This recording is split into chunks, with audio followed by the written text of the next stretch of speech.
The holiday season is the time of year when we look forward to spending time with family and friends the most. But it's also the time when we miss those loved ones that can't be with us the most. We're with artist Kellie Montana in her studio, and you, Kellie, have found a great way to remember those folks who can't be with us. Yes, I was thinking the last couple of months, thinking about doing projects for holidays, and it was typical, we're going to do a Christmas tree or we're going to do an arrangement, but I started thinking about it, the holidays, even though it's fun, there are people who aren't there any longer. So I wanted to create some Christmas decor projects where you could honor the people who aren't there, celebrate them, and have a reason to talk about them at the table in a happy way. Exactly. So I started with things like household items, for example. Like this can be a centerpiece at the table. And this is my boyfriend's grandmother's photos and gloves and poetry book.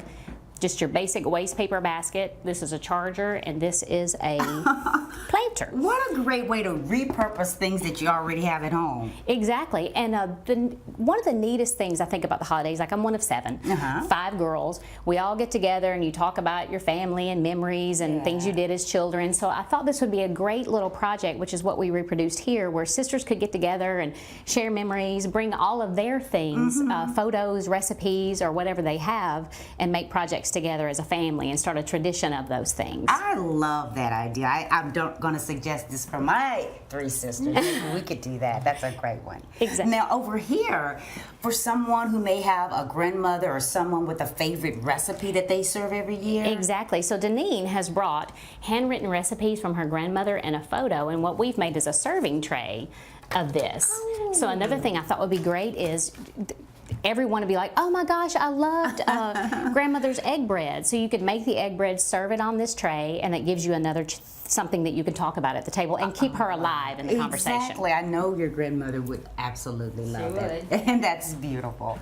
And then over here, most everyone has these sort of clear jars where you can store things in. Absolutely. These are things you store, like, you know, flour or just anything. And Julia has made this little keepsake for her mother, who was very Southern Belle, traditional. Like, this was a figurine that her grandmother made. This is her favorite sheet music. And I think these are the kind of things you can keep up all year long, not just for your holiday. But the holidays would be great to set this on the buffet with food around it. I love that. That is a great idea. And then I know recently you lost a pet. Yes, so for those of us who don't have children, you know, our pets are a huge part of our family, and they're a huge part of your holidays. You know, they could be trying to get turkey off the table, and so I made this for Sydney of our favorite memory of taking her to the beach with her favorite toy and her collar. And it could actually be something you could take the ornaments out and keep it up all year long as well. You really could. And when we say loved ones who can't be with you, it could be someone who is deployed. It could be someone who lives cross country and won't be able to make it home with the family